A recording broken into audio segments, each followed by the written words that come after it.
Thanks, Ian, and thanks for the opportunity to be involved in today's conference.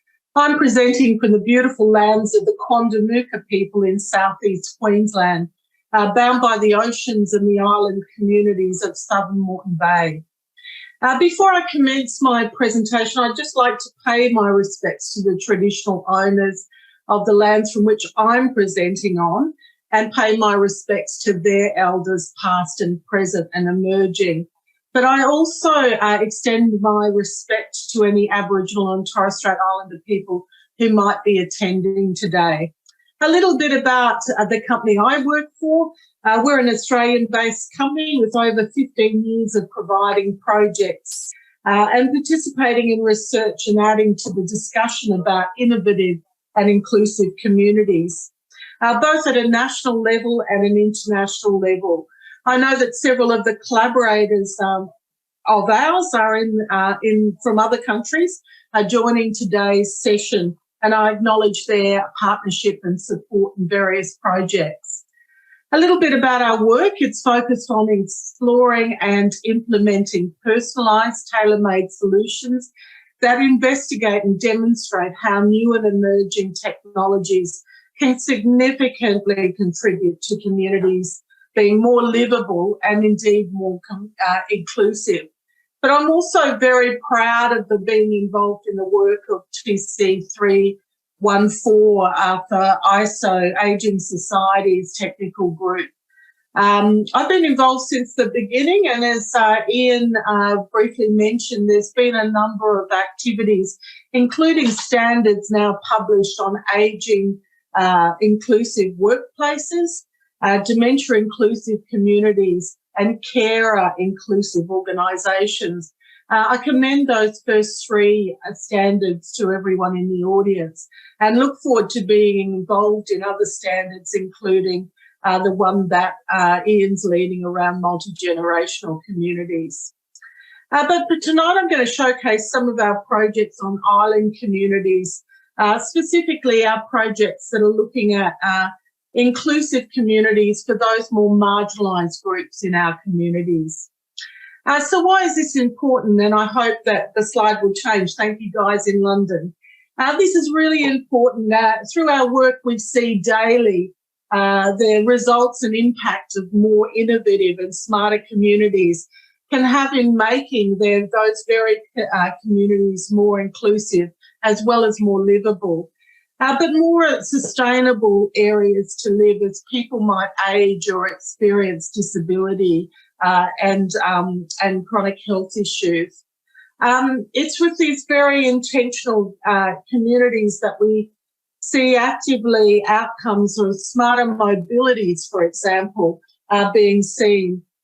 This is not just about driverless vehicles, which seems to get a lot of attention, but getting a ways around communities that are cost-effective, personalised, and can really support individuals with their own mobility needs through personalised mobility solutions such as exoskeletons or smart technologies like drones, like Alberto mentioned briefly before. We're actively assisting with anything from delivering of food, but also pathology collections and monitoring the safe movement of individuals in communities. Currently, we're involved in a unique trial looking at medication monitoring through the use of drones. And we're very interested in the potential that smarter cities and thus smarter communities can have in assisting vulnerable people, really to live independently in the places that they want to live. Our projects extend to a broad range of applications, including falls prevention and detection through use of smart services, to smarter communications through times of an emergency and crisis, to smarter ways just of managing people's ability to interact with their communities as they might age or experience living with a disability or a disease. And then the next level down, from smarter cities and communities, we're really interested in, and Alberto touched on this in his research work. But daily we're seeing a practical deployment of smart shelf technologies that are seeing the great and growing potential that these various technologies can assist individuals that are tailoring their needs and making their homes smarter. From smart lighting to smart entry options, security and safety monitoring, to assistance with daily living activities. Greater investment in these solutions needs to be made by funders around the world. And I'm really pleased to say that our government is investing in these strategies. But individuals themselves are voting with their own wallets to have smart homes installed and used in their homes. So that brings me perhaps to the range of projects we're involved in on island communities. We are delivering a range of new technologies to those communities. And why this is really important is that often these communities don't have the scale to have the range of services and supports that traditionally might be found.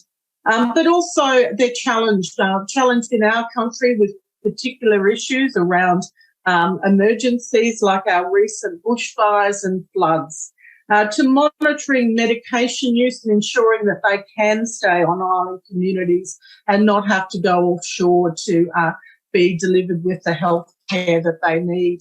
But also just generally the safety and security issues for these people. And some of these technologies can and have been shown to really be cost effective and be able to be scaled and be real options in the face of where traditional face-to-face services in these communities perhaps can't be delivered. We also have to start thinking smarter about built environments, as Erin mentioned earlier. And this more generally will allow individuals to be more supported and enabled in their communities. But during COVID, we actually had some great advances and lessons learned, particularly with telehealth and telecare. And I hope that these advances will be more and more incorporated in our everyday living. But for all of this to happen and happen well, we need to really consider the benefits of co-design. I call out Alberto's conversation about living labs and their importance.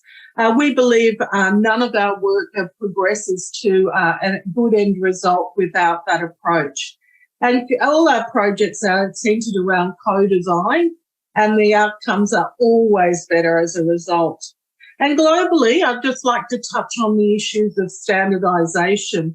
There's great opportunities to share and gain insights from the very best practice and experiences around the globe.